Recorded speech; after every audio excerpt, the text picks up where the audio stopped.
वसुदेवसुतं देवं कंसचाणूरमर्दनं देवकी परमानन्दं कृष्णं वन्दे जगद्गुरुं गुरुर्ब्रह्मा गुरुर्विष्णुः गुरुर्देवो महेश्वरः गुरुसाक्षात् परब्रह्म तस्मै श्री गुरवे नमः।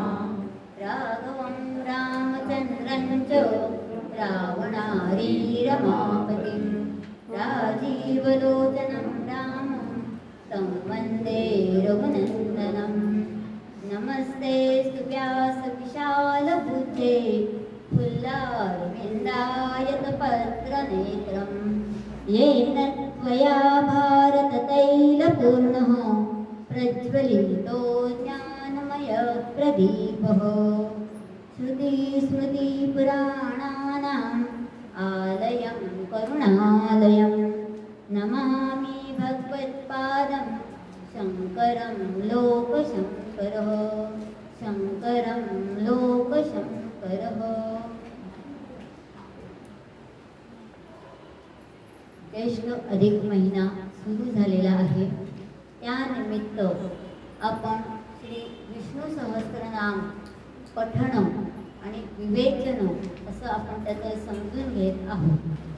काल आपण अधिक महिन्याचं महत्त्व समजून घेतलेलं आहे आणि सर्वच आपल्या व्हॉट्सअप ग्रुपवरती किंवा अनेक ठिकाणी आपल्याला अधिक महिन्याविषयी भरपूर काही संदेश प्राप्त झालेले आहेत, खूप काही माहिती प्राप्त झालेली आहे. त्यामुळे तेवढं चिंतन पुरेसं आहे. आता त्याच्याची क्रिया आपल्याला करायची आहे. काल आपण संकल्प केलेला आहे की या अधिक महिन्यामध्ये आम्ही श्री विष्णू सहस्त्रनामाचं पठण करणार आहोत, शक्य झाल्यास मुखोद्गत करण्याचा प्रयास करणार आहोत आणि त्या नामांचा अर्थ समजून घेण्याचा यथाशक्ती यथामती प्रयत्न करणार आहोत. विष्णू सहस्त्रनाम हे महाभारतामधील अनुशासन पर्वातील दान धर्म या उपपर्वामध्ये समाविष्ट झालेलं आहे. आता हा सगळा आपल्याला आधी संदर्भ समजून घ्यायचा आहे. कुठे आलेला आहे, कशासाठी आलेला आहे, कोणी सांगितलेलं आहे, कोणाला सांगितलेलं आहे, या सगळ्या गोष्टी खूप महत्त्वाच्या आहेत. काय म्हणाले हे महत्त्वाचं आहेच आणि ते पुढे आपल्याला 14 ते 120 श्लोकांमध्ये समजून घ्यायचं आहे. मग हे सगळं कशासाठी एवढा प्रपंच केलेला आहे, तर त्याची जी पूर्वपीठिका आहे ती पूर्वपीठिका आज आपण थोडीशी समजून घेणार आहोत. विष्णू सहस्त्रनामाची सुरुवात वैशंपायन उवाच अशी आहे. महाभारताची सुरुवात वैशंपायन उवाच अशी आहे. मग हे वैशंपायन कोण होते तर त्यांच्याविषयी थोडंसं आपण जाणून घेणार आहोत. वैशंपायन ऋषी हे महर्षी व्यासांचे शिष्य होते. महर्षी व्यासांनी वेदांचं विभाजन केलं आणि एक एक वेद आपल्या एकेका शिष्याला वाटून दिलेला आहे. त्यापैकी यजुर्वेदाचं अध्ययन आणि अध्यापन करण्याचं महत् कार्य वैशंपायन ऋषींनी केलेलं आहे. आणि वैशंपायन ऋषींचे शिष्य होते महर्षी याज्ञवल्क आणि याज्ञवल्कांच्या परंपरेत ते आपण पुढे आलेलो आहोत. ते सगळे आपण आहोत शुक्ल यजुर्वेदी ब्राह्मण. त्यांचा उद्गमच आपल्याला वैशंपायन ऋषींपासून सुरू झालेला आहे. दुसरी गोष्ट आहे हरिवंश हा महाभारताच्या शेवटी येणारा परिशिष्टातला भाग आहे. पण हरिवंशामध्ये आपल्याला भगवान श्रीकृष्णांनी जे महत् कार्य केलेलं आहे त्याचा इतिहास सांगितलेला आहे. हे प्रत्यक्ष काय आणि कसं घडलेलं असावं हे जर भगवान श्रीकृष्णांच्या जीवनचरित्राबद्दल समजून घ्यायचं असेल तर हरिवंशाचा अभ्यास करणं आवश्यक आहे. आणि भगवंतांच्या चरित्रातल्या ज्या लीला आहेत भक्तिरसमय होऊन त्या लीलांचं श्रवण करायचं असेल तर श्रीमद भागवत ग्रंथाचं श्रवण केलं पाहिजे. दोन्हींचा विषय एक असला तरी दृष्टिकोन मात्र वेगवेगळा आहे. आणि अशा हरिवंश ग्रंथाचा प्रचार आणि प्रसार करण्याचं महत् कार्य वैशंपायन ऋषींनी केलेलं आहे. आता वैशंपायन ऋषींनी हे कोणाला सांगितलेलं आहे? तर ते जनमेजय राजाला सांगितलेलं आहे. आता हा जनमेजय राजा कोण होता? तर जनमेजय राजा हा परीक्षिताचा मुलगा. परीक्षित कोण? तर अर्जुन आपल्याला परिचित आहे. तर अर्जुनाची पत्नी सुभद्रा, अर्जुन आणि सुभद्राचा मुलगा आहे अभिमन्यू, अभिमन्यूची पत्नी उत्तरा. महायुद्धाच्या शेवटी अश्वत्थाम्याने ब्रह्मास्त्र सोडलेलं होतं आणि त्यावेळेस उत्तरा गर्भवती होती. सर्व पांडवांच्या पुत्रांचा नाश झालेला आहे आणि पांडवांचा वंश जिवंत राहिला पाहिजे, तेव्हा उत्तरेच्या गर्भावासातच जो काही जीव वर्धित होत आहे तो जिवंत असणं खूप आवश्यक होतं. आणि तिथे भगवान श्रीकृष्णांनी आपला चमत्कार दाखवून तो गर्भ जिवंत ठेवलेला आहे. आणि तो गर्भ पुढे जो जन्माला आलेला आहे त्याचं नाव आहे परीक्षित.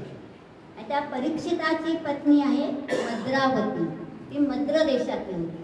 पंडू राजाची पत्नी माद्री ही पण मद्र देशातलीच होती. आणि अशा या परीक्षित आणि मद्रावती या दंपतीचा मुलगा म्हणजे जनमेजय. परीक्षित राजाला 4 मुलं होती: जनमेजय, भीमसेन, श्रुतसेन आणि उग्रसेन. यापैकी जनमेजय हा क्रमांकाने प्रथम असल्यामुळे तो राजा झालेला आहे. आता या जनमेजयाने सर्पयज्ञ केलेला आहे आणि सर्पयज्ञ केल्यानंतर त्याच्या मनात अशी शंका आलेली आहे की हा जो आमचा सगळा आजोबांचा पणजोबांचा इतिहास आम्हाला सांगितला जातो, मग त्यात नेमकं काय काय आणि कसं कसं घडलेलं आहे. तर या सगळ्या घटनांना साक्षीदार असणारी एकमेव व्यक्ती ती म्हणजे महर्षी व्यास. म्हणून जनमेजयाने यज्ञाच्या ठिकाणी सन्मानाने निमंत्रित केलेल्या महर्षी व्यासांना प्रश्न केलेला आहे की हा सगळा आमच्या कुरुकुळाचा इतिहास जो आहे तो तुम्ही आम्हाला समजावून सांगा. महर्षी व्यासांनी महाभारताचं रचना केलेली आहे आणि श्री गणेशांनी त्याचं लेखन केलेलं आहे. पण त्याच्या पुढे त्याचा प्रचार आणि प्रसार होणं आवश्यक होतं. आणि पहिलं जे महाभारत लिहिलं गेलेलं आहे त्यामध्ये 1,00,000 श्लोक त्याच्यामध्ये समाविष्ट केलेले आहेत आणि त्यापैकी 800 श्लोक जे आहेत ते कूट श्लोक आहेत. कूट श्लोक म्हणजे जे समजायला थोडेसे क्लिष्ट असतात, त्याला थोडासा वेळ घ्यावा लागतो. कारण की गणपती बाप्पांनी जेव्हा लेखनिकाचं काम स्वीकारलं त्यावेळेस त्यांनी अट घातली होती महर्षी व्यासांना की मी लेखनिक व्हायला तयार आहे, पण माझी अट आहे की तुम्ही नॉनस्टॉप सांगायचं. एवढं मोठं कथानक आहे, इतक्या वर्षांपासून आपण महाभारत ऐकतोय तरी अपूर्णताच आहे त्याच्यामध्ये. आणि हे सगळं नॉनस्टॉप कसं सांगायचं? तर महर्षींनी पण त्याला अट घातली, ठीक आहे मी नॉनस्टॉप सांगेल तुला, पण माझी अट अशी आहे की मी जे जे शब्द तुला सांगेल ते सगळे तू नीट समजून घ्यायचे आणि मगच त्याचं लेखन करायचं आहे. आणि मग मधल्या घटना वर्णन करण्यासाठी स्वतःला वेळ मिळावा यासाठी महर्षी व्यासांनी कूट श्लोकांची रचना केलेली आहे. आणि ते सगळे श्लोक गणेशांनी समजून घेतले आणि मग त्याचं लेखन केलेलं आहे. असं 1,000 श्लोकांचं असलेलं महाभारत आलेलं आहे. आणि मग नंतरच्या काळामध्ये ठिकठिकाणी जाऊन, आत्तासारखं मोबाईलचं साधन नव्हतं, 1 क्लिकमध्ये आपण शेकडो लोकांना मेसेजेस पाठवू शकतो. मग त्यावेळेस जे जे सगळे ऋषीमुनी होते ते वेगवेगळ्या ठिकाणी जायचे, विशेषतः यज्ञ ज्या ठिकाणी केले जायचे त्या ठिकाणी जायचे. या महाभारतातले ज्या कथा आहेत, आख्यानं आहेत, उपाख्यानं आहेत ते तिथे सांगायचे. आणि मग कधीतरी नंतर घडत गेलेल्या ज्या घटना आहेत ज्या मूळ महाभारतात नाही, पण नंतरच्या त्या घटना त्याच्यात ॲड केल्या गेलेल्या आहेत. मग त्याला उपाख्यानं किंवा परिशिष्ट या नावाने प्रसिद्धी देत ते महाभारत मोठं होत गेलेलं आहे. आता 2 वर्षांपूर्वी भांडारकर रिसर्च इन्स्टिट्यूटने महाभारताचं 18वं एडिशन प्रसिद्ध केलेलं आहे, जी महाभारताची सर्वात जास्त प्रमाणित आवृत्ती समजली जाते. आणि त्याचाच संदर्भ घेऊन पुढचे संशोधक त्याचा अभ्यास करत असतात. आता इतिहास म्हणून महाभारताचा अभ्यास करणं आणि गोष्ट म्हणून महाभारत ऐकणं दोनही गोष्टी वेगवेगळ्या आहेत. मुळात महाभारताची ख्यातीच अशी आहे की यत् इह अस्ति तत् न अन्यत्र, जन्नेह अस्ति तत् न कदाचित् क्वचित्. हे महाभारतात सर्व विषयांचं वर्णन आहे. असा एकही गोष्ट नाहीये किंवा असा एकही विषय नाहीये की ज्याचा महाभारतामध्ये उल्लेख नाहीये. आणि जे महाभारतात नाही ते अन्यत्र कुठेच नाही. म्हणून महर्षी व्यासांच्या संदर्भात म्हटलं जातं व्यासोच्छिष्टम जगत सर्वम. जगातले सगळे विषय व्यासांनी चर्चा केलेली आहे. महाभारतातले तर विषय इतके काही काही चमत्कारिक आहेत की जे आजच्या काळात सुद्धा आपल्याला पॉसिबल नाही. इतके वैज्ञानिक चमत्कार महाभारतामध्ये दिलेले आहेत. आणि त्या काळी ते कसं त्यांना ज्ञात होतं हाच चमत्कार आपल्यासाठी. ते कोडं अजूनही आपण उलगडू शकलेलो नाही. एकट्या गांधारीला 100 पुत्र झालेले होते. विचार करा, आजच्या स्त्रीला एक मूल जन्माला घालणं आणि त्याचं पालन पोषण करणं किती अवघड आहे. गांधारीने 100 पुत्रांना जन्म दिलेले होते. मग हे कसं शक्य होतं? हे असे अनेक प्रश्न महाभारतामध्ये असे सोडून दिलेले आहेत. तुम्ही शोध घ्या, त्याच्यावरती संशोधन करा आणि तुमचं स्वतःचं मत त्यावर बनवा. असे अनेक विषय महर्षी व्यासांनी त्याच्यात सांगितलेले आहेत. मग हे महर्षी व्यास कोण होते?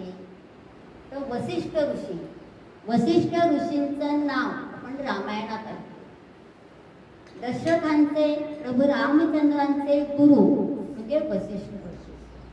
आणि वसिष्ठांनी धर्माधिष्ठित शासन पद्धती असलेलं रामराज्य प्रतिष्ठापित केलेलं आहे. आपण आता म्हणतो राज्य कसं असावं तर रामराज्यासारखं असावं. पण ते रामराज्य निर्माण करण्यासाठी महर्षी वसिष्ठांसारखे अनेक ऋषी पिढ्यानपिढ्या जटलेले आहेत. रामाच्या आधीच्या 5 पिढ्या सातत्याने यज्ञाचं आणि संस्कृतीचं वेदांचं काम करत होते. आणि म्हणून रामांच्या काळात रामराज्याची प्रतिष्ठापना झालेली आहे. असे हे महर्षी वसिष्ठ. या महर्षी वसिष्ठांचा मुलगा पराशर आणि पराशर ऋषींचा मुलगा म्हणजे महर्षी व्यास. सगळ्यांना महर्षी ही पदवी लावलेली. काल आपण देवर्षी नारद यांच्याबद्दल ऐकलेलं आहे. महर्षीचा तो महान ऋषी. ऋषींमध्ये पण जे महान आहेत, जे थोडेसे ज्ञानाच्या श्रेष्ठ दर्जापर्यंत पोहोचलेले आहेत, असे हे महर्षी वसिष्ठ, महर्षी पराशर आणि पराशरांचा पुत्र व्यास. आता या व्यासांचा जन्म कसा झालेला आहे म्हणजे अनेक चमत्कारिक कथा आहे. आणि विशेष गोष्ट म्हणजे अशी आहे की भगवान श्रीकृष्ण, महर्षी व्यास, महर्षी पराशर हे सगळे लोक आय विटनेस आहे त्या संपूर्ण महाभारताचे. म्हणजे नेमकं त्यावेळेस काय घडलेलं आहे हे लिहून ठेवावं असा विचार महर्षी व्यासांच्या मनात तिथे आलेला आहे. आणि मग महर्षी व्यासांनी महाभारताची रचना करताना 18 पर्वांमध्ये त्याची रचना केलेली आहे. त्यापैकी 13वं जे पर्व आहे अनुशासन पर्व, त्याच्या आधी आलेलं आहे शांती पर्व. या शांती पर्वामध्ये महाभारताची कोणती कथा आलेली आहे तर पितामह भीष्म कुरुक्षेत्रावरती सेनापती होते, कौरवांचे पहिले सेनापती, आणि ते शरपंजरी पडलेले आहेत. त्यांना इच्छा मरणाचा वर प्राप्त झालेला होता. आणि त्यामुळे उत्तरायणाची वाट बघत ते शरपंजरीवरती मृत्यूची वाट बघत तिथं तिष्ठत राहिलेले होते. आणि मग त्या पुढची जी कथा आहे की उत्तरायणापर्यंत वाट बघत असताना सुद्धा माझ्या हातून काहीतरी नारायणपर कार्य झालं पाहिजे, नारायणपर कर्म झालं पाहिजे. मग त्यासाठी काय होऊ शकतं तर महाभारतकार महर्षी व्यासांनी पितामह भीष्मांच्या मुखातून भगवान विष्णूची सहस्त्रनामं आपल्याला सांगितलेली आहे. मग ती कुठून कशी घालायची, म्हणजे एखादा कथाकार जो असतो त्या कथेचं स्क्रिप्ट लिहिताना त्याचा प्लॉट केलेला असतो. महर्षी व्यास सगळं स्वतःच नाही सांगत, तर काही ठिकाणी त्यांनी श्रीकृष्णांना संधी दिली आहे, तिथे आपली भगवद्गीता आलेली आहे. तशी विष्णू सहस्रनाम ही पितामह भीष्मांच्या मुखातून आलेलं आहे. तर अनुशासन पर्वाच्या दान धर्म या उपपर्वामध्ये श्री विष्णू सहस्रनाम तिथे आलेलं आहे. आता हे भीष्मांच्या मुखातून आलेलं आहे. म्हणून पितामह भीष्म कोण होते, म्हणजे कौरव पांडवांचा जो इतिहास आपल्याला ज्ञात आहे, महाराज शंतनूंपासून या जनमेजयापर्यंत या संपूर्ण प्रवासाचे एकमेव, जनमेजयापर्यंत नाही म्हणता येणार, परीक्षित राजापर्यंतच आहे, संपूर्ण इतिहासाचे एकमेव साक्षीदार म्हणजे पितामह भीष्म. हे पितामह भीष्म महाराज शंतनू कुरुकुळाचे, हस्तिनापूरचे सम्राट महाराज शंतनू आणि गंगा यांचा पुत्र. गंगा नदीशी, गंगा नदी हे रूपकात्मक इथे आलेलं आहे, ती स्त्री रूपात प्रकट झालेली आहे आणि महाराज शंतनूने तिच्याशी विवाह केलेला आहे. आणि काय जसं आपण बघितलं होतं की 8 वसू आहेत, या 8 वसूंना शाप मिळालेला होता आणि त्या शापातून मुक्ती मिळवण्यासाठी त्यांनी गंगेच्या पोटी जन्म घेतलेला आहे. आणि मग गंगेने काय केलेलं आहे, तर गंगेने शंतनू महाराजांशी विवाह करताना एक अट घातलेली होती की मला जो पुत्र होईल, की आपल्याला जो पुत्र होईल तो मी गंगा नदीला समर्पित करेन. आणि पुत्र जन्म झाल्याबरोबर त्याच दिवशी काही क्षणानंतर ते पुत्र त्यांनी गंगेला समर्पित केलेले आहे. आणि ज्यावेळेस 8वा मुलगा झालेला आहे त्यावेळेस महाराज शंतनू त्या गंगेच्या मागे मागे गेलेले आहेत. त्यांना कुतूहल होतं की काय बरं करते आणि एक आई आपल्या मुलांचा त्याग कसा बरं करू शकते, आणि म्हणून ते शेवटपर्यंत गेलेले आहेत, नदीपर्यंत गेलेले आहेत.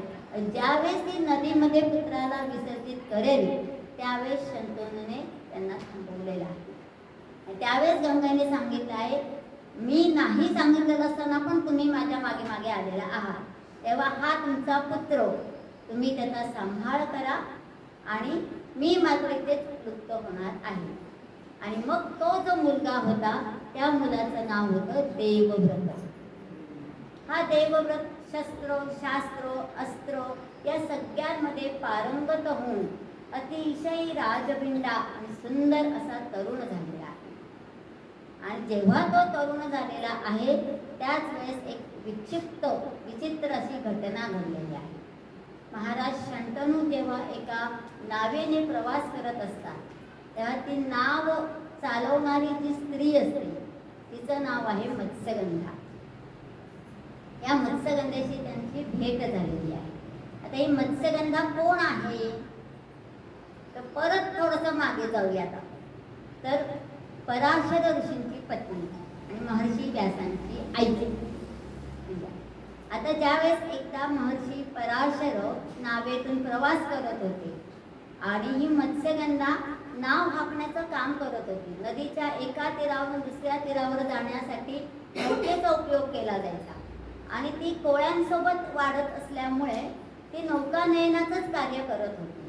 पण तिच्याकडे एक अशी विचित्र गोष्ट होती की तिच्या अंगाला माशाचा वास यायचा आणि तिचं नाव मत्स्यगंधा ठेवलेलं होतं.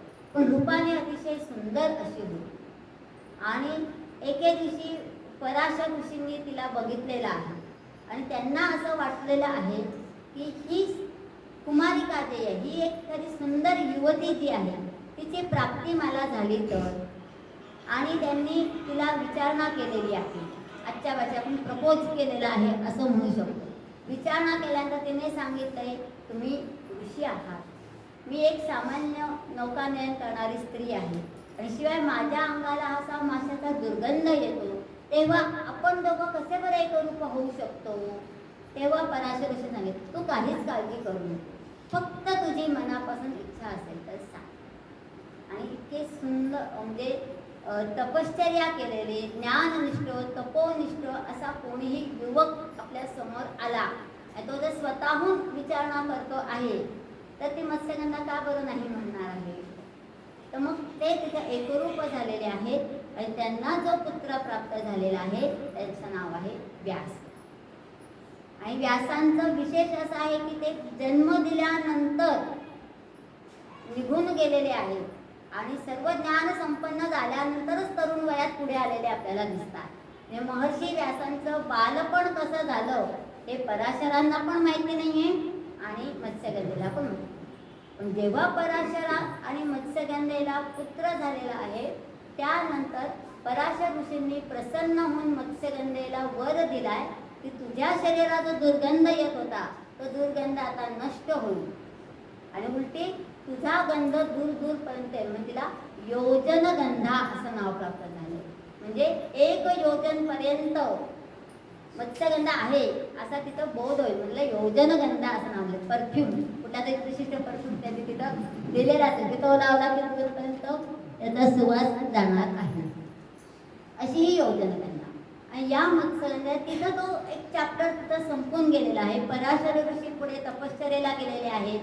महर्षी व्यास हे ज्ञानार्जन करण्यासाठी गेलेले आहेत आणि सत्यवती पुन्हा एकदा आपल्या नौकानयनाच्या कार्यामध्ये मग्न झालेली आहे. मग काही वर्षांचा वेळ गेल्यानंतर कालावधी गेल्यानंतर तिथे शंतनू महाराज आलेले आहेत आणि अतिशय सुंदर रूप यौवना अशा या मत्स्यगंधेकडे ते आकर्षित झालेले आहेत आणि विवाहाचा प्रस्ताव शंतनू महाराजांनी मत्स्यगंधेकडे ठेवलेला आहे. पण तिथं एकच अडचण होती की मत्स्यगंधेला माहिती होतं की यांना देवव्रत नावाचा पुत्र आहे, अतिशय सुंदर पुत्र आहे, पराक्रमी आहे आणि मग साहजिकच आहे की तोच पुढे हस्तिनापूरचा वारस आहे तर तोच सम्राट होणार आहे. पण असं कुठल्याही स्त्रीला नाही वाटत ना.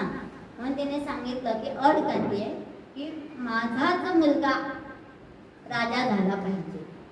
आणि त्यामुळे शंतनूंच्या मनात येतं की मी त्याशी विवाह करावा का न करावा, कारण की देवव्रत तितकाच योग्यतेचा आहे आणि अतिशय सामर्थ्यपणाला लावून हस्तिनापूरचं साम्राज्य सांभाळण्याची ताकद ही फक्त देवव्रताकडेच आहे याची जाणीव शंतनू महाराजांना होती. मग तरी काय करू काय करू चिंतामग्न अवस्थेमध्ये देवव्रताने आपल्या वडिलांना पाहिलं आणि त्यांना जेव्हा ती समस्या कळाली त्या देवव्रताने प्रतिज्ञा घेतली की मत्स्यगंधेचाच मुलगा राजा होईल आणि पुढे कुठलीही शंका नको म्हणून आजन्म ब्रह्मचारी राहील आणि हस्तिनापूरच्या साम्राज्याशी एकनिष्ठ राहील अशी कठोर प्रतिज्ञा देवव्रताने केली आहे. कठोर प्रतिज्ञा असल्यामुळे कठोर शब्दाला संस्कृतमध्ये समानार्थी शब्द आहे भीष्म आणि म्हणून त्या दिवसापासून देवव्रतांचं नाव पडलेलं आहे पितामह भीष्म. आता पितामह भीष्मांनी युधिष्ठिराला हा सगळा बोध केलेला आहे विष्णू सहस्रनामाचा. बाकी गोष्टी खूप आहेत आपल्याला याच्याशी संबंधित आहेत तेवढंच जाणून घ्यायचं आहे. महाभारत खूपच मोठं आहे. भीष्मांनी काय काय केलेलं आहे किंवा भीष्म आपल्या समोर जर बघितलं टीव्हीवरचं महाभारत आपण बघितलेलं आहे ते आपल्याला सातत्याने असं वाटतं जर भीष्म एवढे महान होते, वयोवृद्ध होते, ज्ञानवृद्ध होते, तपोवृद्ध होते तरी त्यांनी कौरवांना कसं बरं युद्ध करू दिलं आणि पांडवांवरती अन्याय का बरं होऊ दिला, असं त्यांना विरोध का नाही केला किंवा धृतराष्ट्राला ठणकावून का नाही सांगितलं, असे अनेक प्रश्न पितामह भीष्मांबद्दल आपल्याला पडलेले असतात. पण पितामह भीष्मांचं एक वैशिष्ट्य आपल्याला आवर्जून सांगावंसं वाटतं ते म्हणजे कमलपत्राप्रमाणे हस्तिनापूरच्या साम्राज्याशी ते एकनिष्ठ राहिलेले आहे. माझं कर्तव्य काय आहे, हस्तिनापूरचं साम्राज्य अबाधित राहिलं पाहिजे. मग तिथे दुर्योधन राजा असो किंवा युधिष्ठिर राजा असो, मी हस्तिनापूरच्या साम्राज्याशी बांधलं गेलेलं आहे आणि मुळात दुर्योधन हा राजा म्हणून चांगलाच होता. त्याने कुठेही प्रजेवरती अन्याय केला वगैरे वगैरे असे कुठेही दाखले आपल्याला सापडत नाही. त्यांचं वैर हे भावाभावांचं वैर होतं, म्हणजे फॅमिली मॅटर होता असं आपल्याला म्हणता येईल. मग भीष्म तिथे कुठेही चुकीचे होते किंवा ते लाचार होते वगैरे अशा भ्रमात आपण राहायचं नाही. ते महान होते आणि कधी कधी प्रत्येक वेळेस असं होतं की परिस्थिती अशी निर्माण होते की माणूस कितीही विद्वान असला तरी तो परिस्थितीपुढे त्याला हतबल व्हावं लागतं आणि तरीही तो त्याच्याच कर्तव्याशी एकनिष्ठ राहतो. याचं उत्तम उदाहरण म्हणजे पितामह भीष्म आहे. म्हणून कमलपत्राप्रमाणे अलिप्त राहून त्यांनी हस्तिनापूरच्या साम्राज्याचं रक्षण आणि वर्धन केलेलं आपल्याला दिसून येत आहे. आता या पितामह भीष्मांनी जेव्हा आपला अंतकाळ जवळ आलेला आहे, हे पण एक वैशिष्ट्य आहे त्यांचं. आपल्याला आपला मृत्यू कधी येतो हे फार सरप्राईज ठेवलेला आहे. आणि तो आपल्या तो कोणी असं सांगितलं की बाबा 2 दिवसांनी तुझा मृत्यू होणार आहे बरं का, तर त्या भीतीनेच आपण गाठून जातो. त्या टेन्शनने कदाचित त्या वेळेच्या आधीच काही बरं वाईट होण्याची शक्यता नाकारता येत नाही. तुम्ही त्या गोष्टीकडे कशा दृष्टीने बघतात हे महत्त्वाचं आहे. आणि पितामह भीष्मांना तो खूप आधीपासून म्हणजे जेव्हा शंतनू महाराजांनी मत्स्यगंधेशी विवाह केला त्या वेळेपासून त्यांना माहिती होतं की आपल्याला इच्छा मरणाचा वर आहे. त्याच्या पुढे एवढं मोठं आयुष्य त्यांनी केलेलं आहे. कितीकदा तरी त्यांना वाटलं असेल की नाही नको राहिला या चक्रामध्ये. म्हणून कमलदलाप्रमाणे अलिप्त राहून त्यांनी आपलं जीवन ज्ञानोपासक कर्मोपासक म्हणून केलेलं आहे.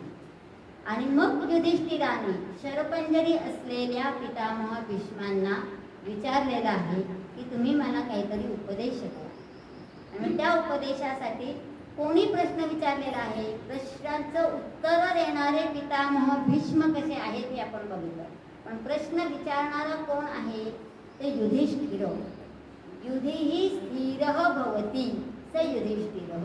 हे कोणतीही युद्धजन्य परिस्थिती आली तर जो स्थिर राहतो, कुठेही डगमग होत नाही, to be or not to be, करू का नको करू असा संघर्ष ज्याच्या जीवनात नसतो तो युधिष्ठिर.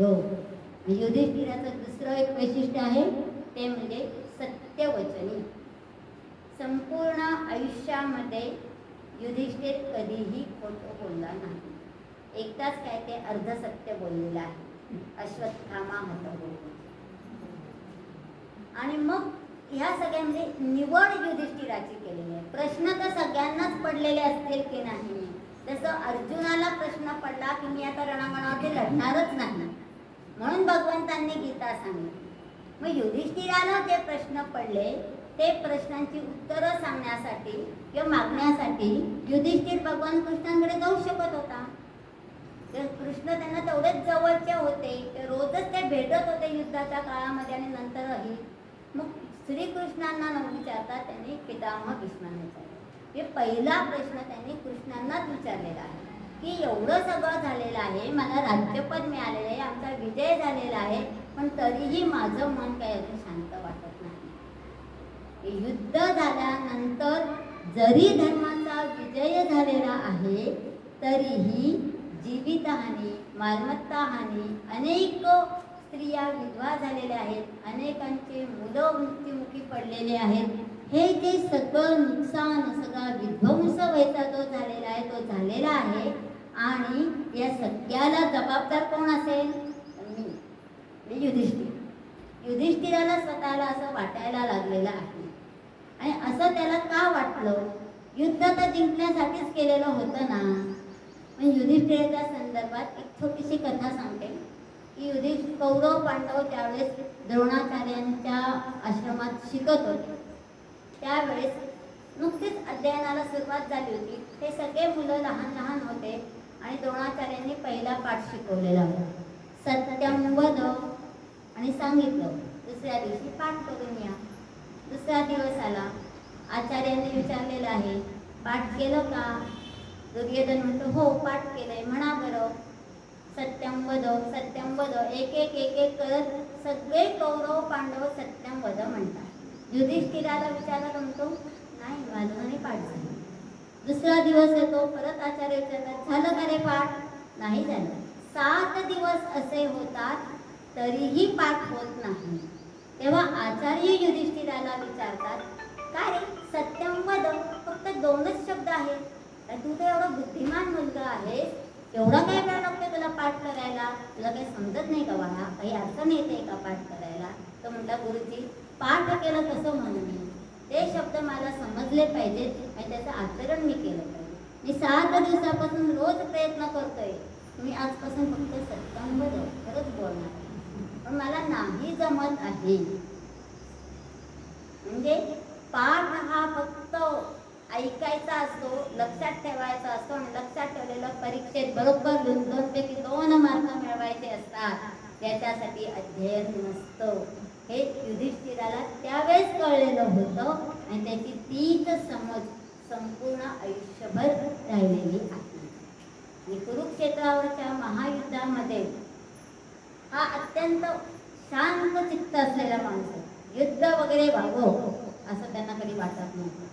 सतत द्रौपदीने भर घातलेली आहे, त्यांना सतत प्रेरित केलेलं आहे की हे काय, माझा एवढा अपमान कौरवांनी केला, त्यात मी किती पेटून उठलं पाहिजे, तुम्हाला हे युद्ध करावंच लागेल. सतत वनवासात असताना प्रेरित ठेवलेलं आहे आणि म्हणून युधिष्ठिराने युद्धासाठी हो म्हटलं. तरी शांती प्रस्ताव घेऊन त्यांनी भगवान श्रीकृष्णांना पाठवलेलंच होतं. असा हा युधिष्ठिर कुरुक्षेत्राचं युद्ध झाल्यानंतर त्यांनी जवळजवळ 36 वर्ष राज्य केलेलं आहे आणि मग नंतर परीक्षिताकडे सोपवून पुढे स्वर्गारोहण करण्यासाठी ते गेलेले आहे.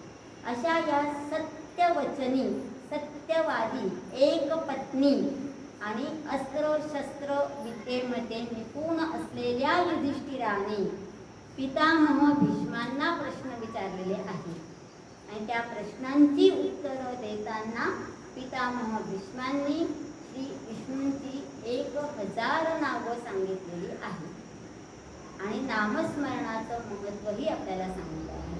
आता युधिष्ठिराने कोणते प्रश्न विचारलेले आहेत त्या प्रश्नांच्या संदर्भात चिंतन आपण उद्याला करणार आहोत. हेच माझ्या वाणीला मी विराम. वसुदेव सुतं देवं